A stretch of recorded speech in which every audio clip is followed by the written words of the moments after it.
মহাপুৰুষ শ্ৰীমন্ত শংকৰদেৱ সংঘৰ প্ৰত্যেকখন অধিৱেশনলৈ মই যাওঁ আৰু প্ৰতিখন অধিৱেশনত আছে এক ব্যতিক্ৰম বাদ্য সৃষ্টি কৰোঁ আৰু এইবাৰ মই ব্যতিক্ৰম ৰূপে আচলতে আমাৰ দবাবিধ মই নিৰ্মাণ কৰিছিলোঁ।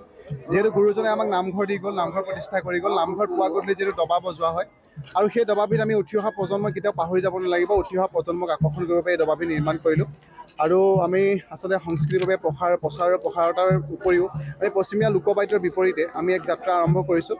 যি যাত্ৰাত আচলতে উঠি অহা প্ৰজন্মক আমাৰ থলুৱা যিমানসমূহ লোকবাদ্য আছে সেইসমূহ যাতে হেৰাই যোৱা বাদ্যসমূহ যাতে সংৰক্ষণ কৰিব পাৰোঁ আৰু তেওঁলোকে আমাৰ যাতে পশ্চিমীয়া লোকবাদ্যৰ বিপৰীতে আমাৰ থলুৱা লোকবাদ্যসমূহ আঁকোৱালি লয়।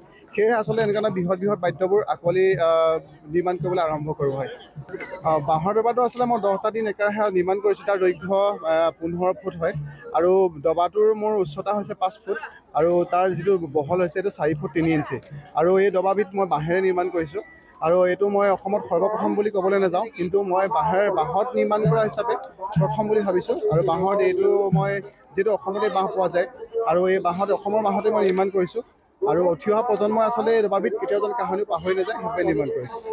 বৰ্তমানটো মই 60বিধমান আনিছোঁ, কিন্তু বাদ্যৰ ওপৰত মই মোৰ যি লোকবাদ্য সংগ্ৰহালয় আছে তাত 100 বিধৰ ওপৰত মোৰ বাদ্য আছে। যিমানসমূহ থলুৱা লোকবাদ্য হেৰাই গৈছে তাক সংৰক্ষণ কৰিবৰ বাবে চেষ্টা কৰি আছোঁ আৰু গোটেই জীৱন আচলতে সংগ্ৰাম কৰি আছোঁ আমাৰ এই লোকবাদ্যসমূহৰ ওপৰত আৰু বাঁহী নামেৰে এখন স্কুলো খুলিছোঁ, যিখনত আমাৰ 2019 বৰ্ষত 7জন ছাত্ৰ ছাত্ৰী আছিলে। বৰ্তমান 1000জনৰ অধিক আচলতে তাতে শিক্ষাৰ্থী আমি গ্ৰহণ কৰি আছে আৰু তেওঁলোকে আমাৰ যিমানসমূহ অসমীয়া থলুৱা লোকবাদ্য আছে তেওঁলোকে তাতে সকলোখিনি প্ৰশিক্ষণ প্ৰদান কৰা হয়। তো আমি যিমানখিনি বাদ্যযন্ত্ৰ আছে সেই সকলোখিনি আচলতে নিজ হাতেৰে প্ৰস্তুত কৰোঁ, কাৰণ আমাৰ যিখিনি বাদ্যযন্ত্ৰ আছে সেইখিনি সকলো আমাৰ বাদ্য হয় আৰু আমাৰ বাদ্যসমূহ আছে ক'ৰবাত আমি কিনি আনিব নোৱাৰোঁ আৰু কঠোৰ সাধনা আৰু কঠোৰ পৰিশ্ৰমৰ পৰা ৰাতি দিন একাকাৰ কৰি আচলতে আমি বাদ্যসমূহ নিৰ্মাণ কৰোঁ আৰু আমি ইয়াতে আচলতে মহাপুৰুষ শ্ৰীমন্ত শংকৰদেৱ সংঘৰ যি অধিৱেশন হয় তাত আমি বিশাল এখন বজাৰ পাওঁ আৰু এই বাদ্যসমূহ নিৰ্মাণ কৰি এই বজাৰলৈকে আমি আচলতে লৈ আহোঁ। হয়, আচলতে এই আজি যোৰহাট জিলা যিহেতু নিজৰ জিলাখনত এই মহাপুৰুষ শ্ৰীমন্ত শংকৰদেৱ সংঘৰ 94 সংখ্যক অধিৱেশন হৈছে আৰু এই বাকৰিত আচলতে উঠি অহা প্ৰজন্মই আমাৰ লোকবাদ্যৰ প্ৰতি আকৰ্ষিত প্ৰায়ে হোৱা মই দেখা পাইছোঁ।